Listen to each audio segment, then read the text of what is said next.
એમાં નકલી નોટનું કનેક્શન સામે આવ્યું છે.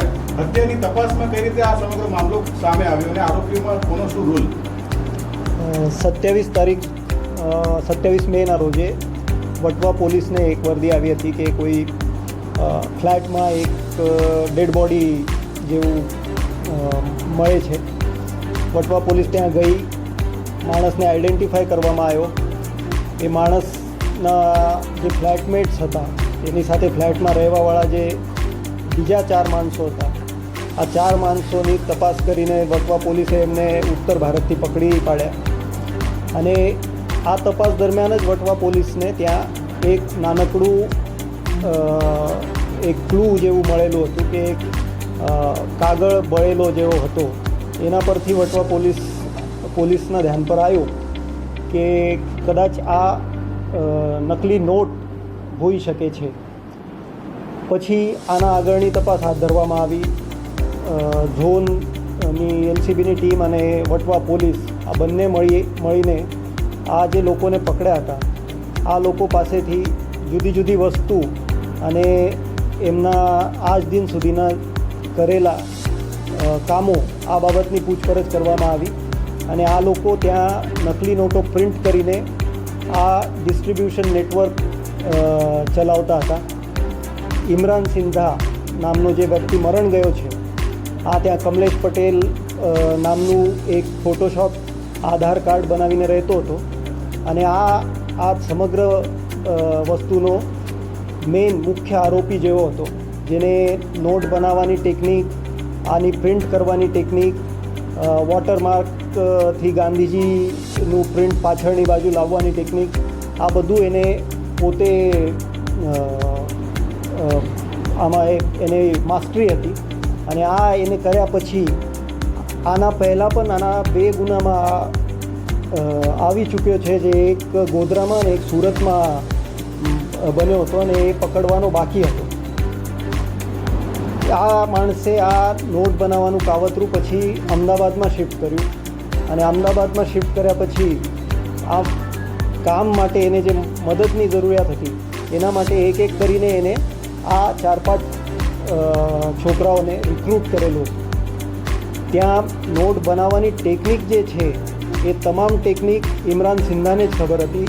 એ ટેકનિકથી નોટ એ બનાવવાનો અને બીજા જે એક્સ્ટ્રાના કામો છે, જેમ કે પેપર વ્યવસ્થિત લગાવવું, પ્રિન્ટ કાઢવું, પ્રિન્ટ કાઢ્યા પછી નોટનું કટિંગ વગેરે કરવું, ત્યાં રૂમમાં સાફ સફાઈ, જમણવાર વગેરે આ બધું કરવા માટે આ છોકરાઓનો ઉપયોગ આ કરતો હતો.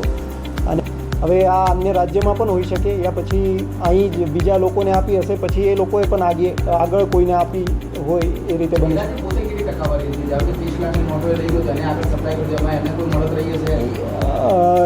હવે આ પર્સન્ટેજ કેવી રીતે એમનું થતું હતું આ એક્ઝેક્ટ ક્લિયર નથી, પણ જે માણસને આપે એ માણસ આ નોટો જોઈને ખુશ થાય કે એને ઉપયોગમાં થાય તો પછી પૈસા આપીશું, આ રીતનું એમનું બધું ચાલતું હતું.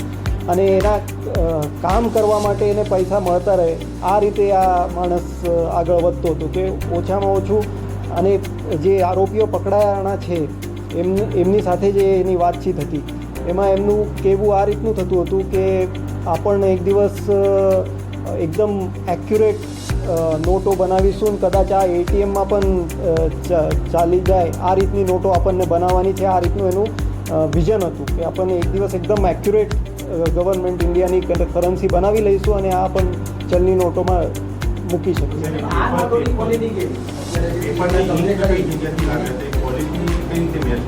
હવે પેપરની ઇંક, પેપર માટે લાગવાવાળો થ્રેડ, આ બધી વસ્તુ આ નોઈડાથી કદાચ ઇમ્પોર્ટ કરતો હતો, કદાચ લાવતો હતો અહીંયા. આ રીતની આપણને લિંક મળી છે. હવે ત્યાં જઈને આ નોર્મલ પ્રિન્ટિંગ પેપર જેવો પ્રિન્ટિંગ પેપર છે, આ જોઈને ખબર નહીં પડે કદાચ. અને કદાચ 10, 25, 30 નોટોમાં 1-2 નોટ આ આવી જાય અને ફાસ્ટ ગણતરી કોઈ કરતો હશે તો એને ખબર નહીં પડે. અને દૂરથી જોઈને તો બિલકુલ જ ખબર નહીં પડે કે આ નકલી નોટો છે. પણ એક્સપિરિયન્સ્ડ હેન્ડ જેને કહેવામાં આવે, જેને અનુભવ હોય, એ હાથ ટચ કરીને એને ખબર પડી શકે છે કે આ નોટ ડુપ્લિકેટ છે. પણ કદાચ ગામડાની ગરીબ ભોળી જનતાને આમાં ફસાવી શકાય તેમ અમારું માનવું છે. વાપરીને ખરી રકમો બનાવી છે કે છૂટા કોઈ વસ્તુ ખરીદવા કે સ્થાનિક લેવલેથી નોટો સુધી વાપરી આ નોટ અત્યારે આ લોકો જે રહેતા હતા આ ફ્લેટમાં, આ ફ્લેટના બહારનું જે કંઈ કામ હતું, જે વસ્તુ જમવા માટે લાવવાની કે નોટો લઈ જવું અને કોઈની પાસે આપી આવવાની કે ઇંક લાવવાની કે પ્રિન્ટર લાવવાના, આ પ્રિન્ટર વગેરે રિસેન્ટલી જ એને ખરીદી કરેલા. આટલા મોટા પાયે આપણે કરી શકીએ આ વિચાર એને રિસેન્ટલી જ આવેલો અને આ 2-3 મહિનાથી જ આ મોટા પાયે કામ એને શરૂ કરેલું. તો બહાર આ લોકોનું બહુ જે બાકી 4-5 આરોપી જે એની સાથે રહેતા હતા એમનું બહુ આવર જવર ન હતી અને એ એક રીતે એમને બોન્ડેડ લેબર જેવું રાખેલું હતું. એમને ખરાબ રીતે વર્તન પણ કરવાનું, એમને ટોર્ચર પણ કરતો હતો અને આ ટોર્ચરના ભાગરૂપે જ એક દિવસ જે રીતે આ ગાળો બોલતો હતો ત્યારે આ કિશોરે એને તાવાથી મારવાનું પગલું ભર્યું છે અને પછી એ લોકો એને એ જ પરિસ્થિતિમાં હાથ પગ થોડા બાંધીને નીકળી ગયેલા અને પછી આ મરણ ગયો છે. 28 લાખની નોટો એક્ઝેક્ટ કરી મળી છે. 28 લાખની નોટો એક્ઝેક્ટ આપણને આગ્રાની નજીક આ કિશોરનું જે ત્યાંનું ઘર છે ત્યાંથી મળી છે. અને આજે જોડે રહેતા હતા એમને કોઈ પગાર મહિને નક્કી કર્યો હતો કે એમને પગાર નક્કી કર્યો હતો પણ એમને પગાર આપતો ન હતો. આ પણ એમની એક રકઝકનો પ્રશ્ન હતો. આ લોકો એમની પાસે પૈસા માંગે તો એ એમને ખીજાવે, એમને ગાળો બોલે, એમને દબાવે, પછી એમને બ્લેકમેલ પણ કરતો હતો. હવે એ લોકો પગાર મળતો નથી. જાન્યુઆરીથી આ લોકો એની સાથે જોડાયેલા. તો જાન્યુઆરીથી મે સુધી એકાદ બેને 10,000 રૂપિયા મળ્યા છે અને એકાદ બેને જે થોડા લેટ જોઈન થયા છે એમને તો એક પણ પૈસો મળેલો નથી.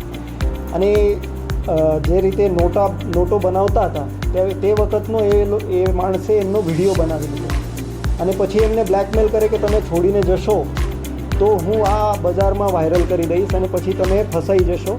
આ બીકથી પણ આ લોકો જતા ન હતા.